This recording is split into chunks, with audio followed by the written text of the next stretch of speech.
Bienvenidos a la Ciudad de los Libros. El día de hoy estaremos hablando sobre el libro Cuando el sol se derrama, del autor guatemalteco Paul Wunderlich. Paul, bienvenido. Gracias, un placer estar de vuelta con ustedes. Adicionalmente nos acompaña Elsa Escobar, quien es psicóloga clínica y además sobreviviente de cáncer terminal. Bienvenida, Elsa. Gracias, Carmina. Es un gusto estar aquí. Muchas gracias por la invitación. Y ahora comenzamos con nuestro programa. Bienvenidos a la Ciudad de los Libros, un programa dedicado a la pasión por leer. La Ciudad de los Libros. Cuando el sol se derrama es la primera novela médica de Paul Wunderlich, quien ya nos había acompañado y como algunos de ustedes sabrán, él también es médico, no solo es autor. Esta novela se basa en dos personajes, Jack Wellington, que es un hombre que vive en la Antigua, es inglés, 59 años, y es diagnosticado con cáncer de páncreas. Su doctor, que a mí me recordó mucho al carácter de Doctor House, así un tipo bastante serio, que es incapaz de tener emoción o sensibilidad por sus personajes y pacientes, pues definitivamente se embarca en una aventura con este paciente en específico. Paul, ¿tú escribiste este libro basado en alguna experiencia personal, tú como médico? La verdad es que todos los pacientes que he tenido en mi vida, quiera que no crean media en uno.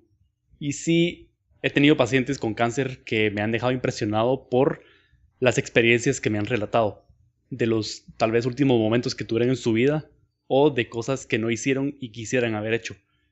Y eso me ha impactado a mí, porque siendo una persona joven, me pongo a pensar, ¿será que algún día a mí me va a tocar pensar en todo aquello que quisiera haber hecho? Y nunca pude, y por qué no solo simplemente lo hago. Al ver a Jack Wellington, que es el personaje de paciente de cáncer, y a su doctor, el doctor James Jackson, nos damos cuenta que uno viene de un extremo desenfrenado de la vida sin lógica ni racionalidad absoluta, mientras que el doctor, por tanta racionalidad y tanta lógica, ha dejado de un lado los sentimientos. A lo largo de la novela vemos cómo ambos personajes van cruzándose. ¿Tú cómo te identificas con el doctor Jackson? ¿Tú sos más del tipo Doctor House, así un carácter que está distanciado de sus pacientes, o eres más empático? Pues yo diría que a veces puedo ser un poquito de ambos. Todo depende del momento en el que me esté con el paciente. Y con esta información, pues nos vamos a ir a una pequeña pausa para descubrir un poco el mundo de Elsa, quien fue sobreviviente de cáncer cuando ella fue diagnosticada, al igual que Jack Wellington, con cáncer terminal. Y con eso volvemos ahorita en la Ciudad de los Libros. Elsa, ¿cómo te identificas tú con el personaje de Jack Wellington?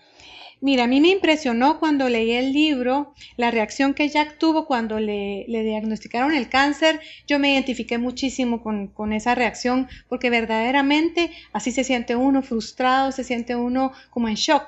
Y creo que Paul lo logró plasmar de una forma muy, muy convincente, que de hecho te puedo decir que yo sentí como que hubieran sido mis palabras, ¿verdad? Y hay una frase que me gusta mucho que Jack utiliza, que es: no vale la pena vivir si no encuentras algo por lo cual valga la pena morir. Y entonces esa frase a mí vieras que me impactó bastante, porque cuando uno está ya como en la recta final y cuando te han dicho, mira, en el caso mío me dijeron que mis probabilidades de supervivencia eran menores a un 10%, ¿verdad? Y llegó un momento en el cual me dijeron que me quedaban no un año como a Jack, sino que me quedaban horas de vida o un día o dos. En los anexos del libro se habla de las etapas del cáncer. Así es. ¿Qué herramientas utilizaste tú, internas, para poder llevar ese proceso? Porque creo que esa es parte también del éxito de tu recuperación. Sí, mira, yo soy psicóloga clínica, entonces a mí me ayudó muchísimo conocer de psicología. Yo conocía las etapas de duelo de Elizabeth Kubler-Ross, ¿verdad? Que son las que define Paul, y utilicé todo lo que me vino en mano para salir adelante, ¿verdad?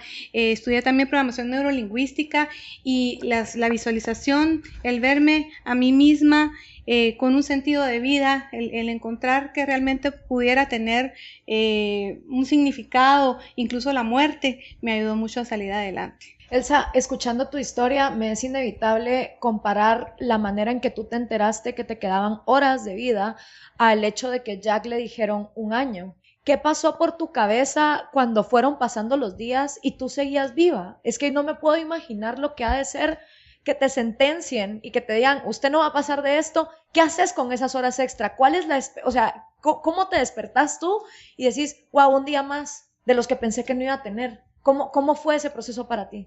Mira, la verdad es que para mí fue un proceso milagroso. esa es la verdad. Porque cuando te dicen que estás a punto de morir, te aferras a la vida y deseas que tu vida, aunque sean las horas que sean, tenga un significado, ¿verdad? Jack llevaba una vida bien desordenada. De Así hecho, es. el cáncer le da en el páncreas porque él tomaba alcohol en exceso, fumaba cigarrillos en exceso. En tu caso, evidentemente yo te miro hoy por hoy y estás regia, guapísima, que nadie en la calle se imaginaría que tú pasaste por lo que pasaste. ¿Cuál crees tú que son las diferencias en ambos diagnósticos? Bueno, definitivamente hay diferencias en la forma como uno afronta la situación. En mi caso, yo puse mi confianza en Dios. Si es para vida, que viva. Y si es para muerte, por favor, prepárame. Yo siempre pensé que iba a vivir, ¿verdad? Y pienso que de alguna manera el cuerpo se alinea a lo que uno dice.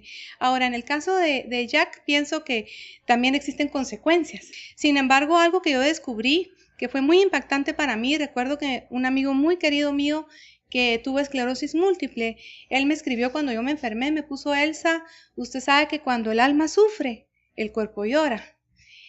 Trabájelo. Y entonces fíjate que yo descubrí que mi cáncer tenía mucho de emocional y de hecho me puse a investigar y yo le comentaba a Paul, ¿verdad? Que me había agradado mucho que el personaje de Jack no solamente era muy redondo, sino que además toda su psicodinámica concuerda con lo que es el cáncer pancreático. La ciudad de los libros. A lo largo del libro vemos como la enemistad inicial que se da entre el doctor y paciente, o sea, entre James y Jack, empieza a transformarse. Al principio se odian y yo creo que Jack tiene toda la razón en odiar a James porque le llama verdugo, porque James es un médico muy frío y no se demuestra ninguna empatía en el personaje hacia su paciente que realmente ha sido diagnosticado con cáncer terminal.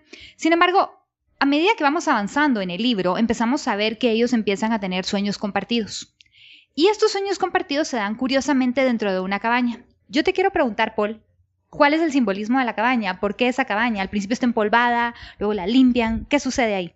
Pasa a ser la autoprisión, digamos, que una persona crea. Y no solo, digamos, en el sueño, en una fantasía, sino realmente en la vida real. Uno crea ataduras. Y muchas personas crean sus propios límites que son tan restringidos que inhiben a una persona de expresarse o de simplemente fluir con la vida tal cual es. Y la cabaña es eso mismo, es esa metáfora.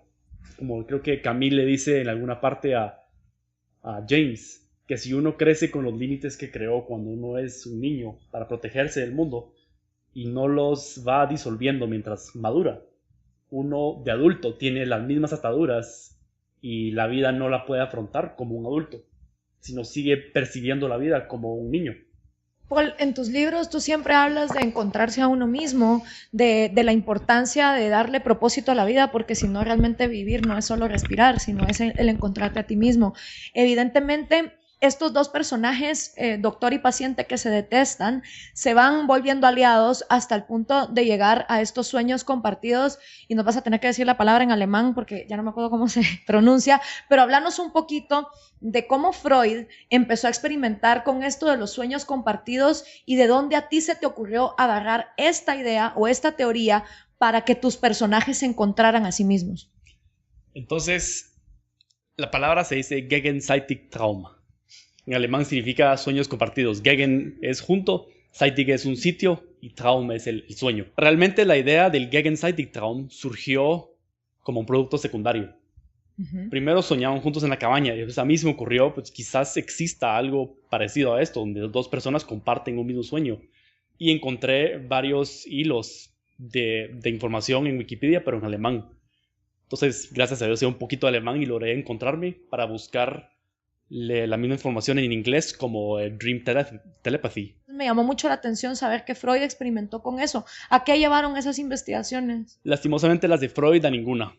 Se encontró que muchos de los hallazgos que Freud publicó o presentó eran manufacturados. Pero un sucesor de Freud llamado Theodor Silbermann, él experimentó con dos gemelos.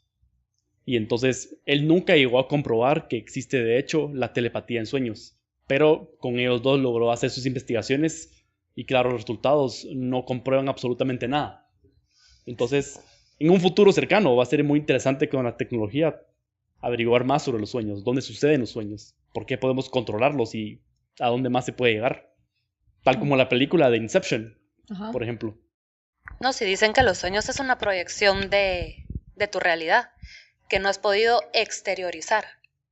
Elsa, te quisiera preguntar si podrías ampliar sobre los personajes de Camille y Jessie, que son dos personajes claves que ayudan a Jack, y en este caso también al doctor, en su propio proceso de transformación, ¿verdad? Si podrías ampliar, si tuviste tú alguna Jessie en tu proceso, alguna Camille en tu proceso, porque son dos formas de ayudar no ortodoxas. Claro. No es lo que realmente se espera.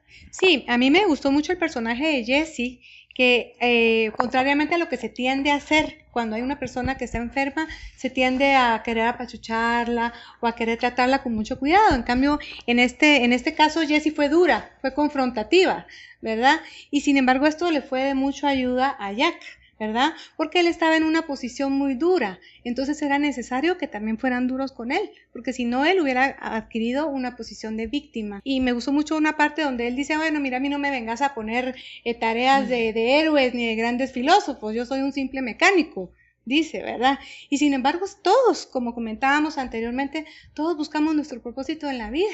Y esa intervención de Jessie, yo me atrevería a decir que fue la que hizo que Jack reaccionara y verdaderamente se diera cuenta que su tiempo estaba corto, que necesitaba ponerse las pilas para poder buscar el sentido de su vida, ¿verdad?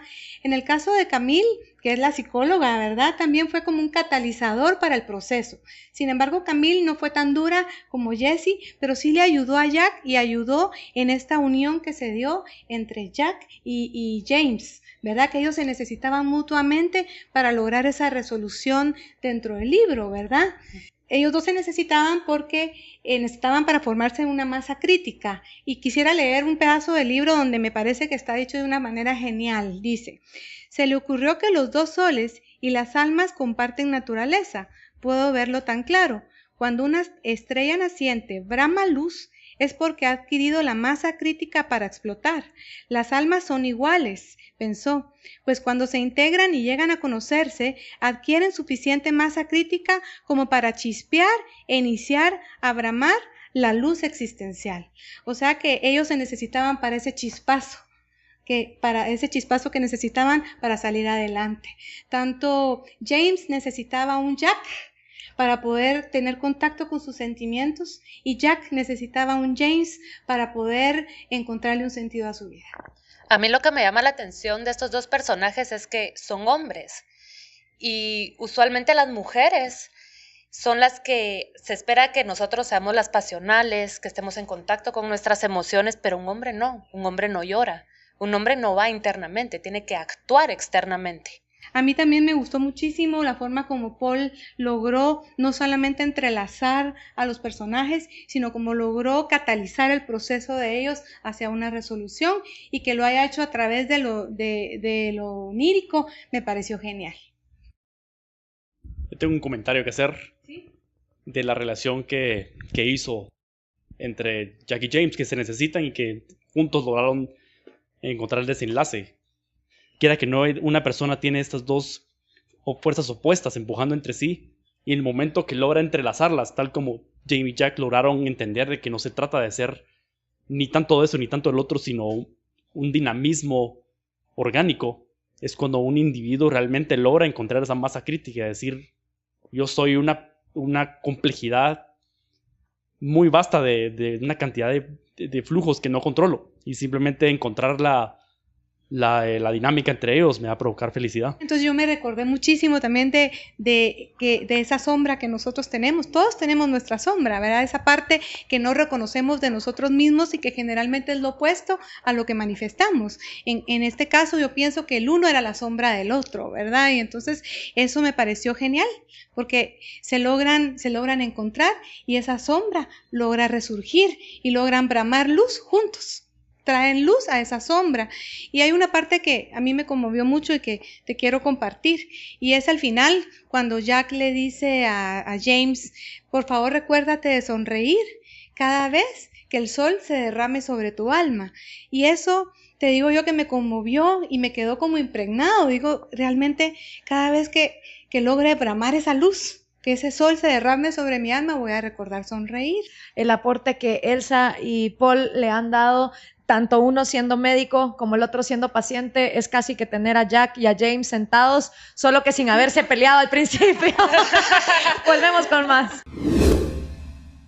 Este es un excelente libro para poder hacer un viaje no solo a cuestiones reales, sino a cuestiones también fantásticas que nos llevan a conocernos y a no tener miedo a aventurarnos a vivir la vida con todo. Y para finalizar, me gustaría que Elsa, siendo ella sobreviviente de cáncer y realmente has dejado aquí, así como cuando el sol se derrama, tú dejaste aquí derramada tu historia, me encantaría que desde tu punto de vista recomendaras este libro para las personas que nos pueden estar viendo y que puedan estar pasando por algo tan duro como una enfermedad de cáncer o por otras situaciones en la vida. ¿Por qué crees tú que este libro valdría la pena?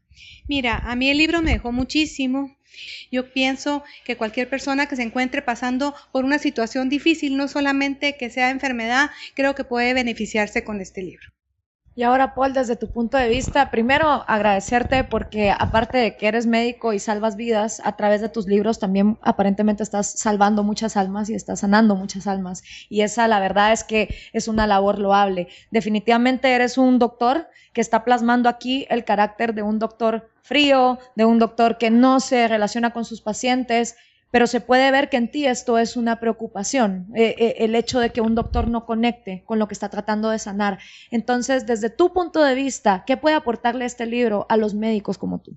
Si tú le dedicas 10 minutos concentrados de tu tiempo y le preguntas qué tal se siente, eso puede cambiarle la vida a alguien. No solo decirle tiene X diagnóstico y debe tomar insulina y no coma galletas gamma porque le va a dar más diabetes.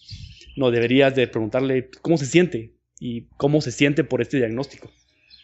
Cómo están sus emociones, porque quiera que no, pues, todo esto hace mella en una persona. Y es muy importante que los doctores, incluyendo a mí mismo, siempre estemos luchando por entender al paciente más allá, no solamente como un cuerpo biológico que está padeciendo.